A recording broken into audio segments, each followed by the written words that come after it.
Hi, I'm Kristyn Burtt for Red Carpet Report, and we're in downtown LA today at the Fashion Institute for the opening of the Television Costume Design exhibit. This year's nominees, I always like to know from you, what is your opinion of sort of the tone, the tenor of what was nominated? It's so great that the TV Academy has opened up the categories to be contemporary, period, and sci-fi fantasy. There are three different art forms that I don't think you can compare to each other. So there's such great work done in all three categories that there's just a wonderful amount of projects to be honored.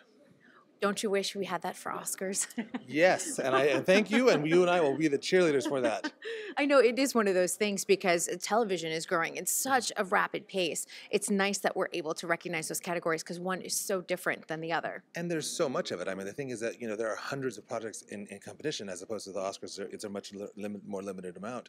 But you really can't compare. I mean, a sci-fi show against a period show against a contemporary show, you just can't compare them. So it's great to see that that's being recognized.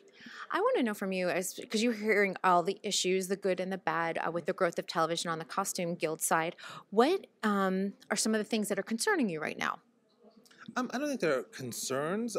It's, I've been in the business a long time, and I remember back in the day when those of us who do feature films would say, we don't do television, like it was a step down. Right. And now we love I'd rather do a television show because I think really it's the most creative work we get to do. And a film, you do a particular moment in time, you do a particular group, and it's done in that time period. As opposed to a TV show, you get to really brand this character and see them through hundreds and hundreds of changes. Yeah, all the growth and everything else, which you were able to do with Mindy Kaling, of course. Well, now that that show has wrapped up, do you have a favorite moment from that entire series?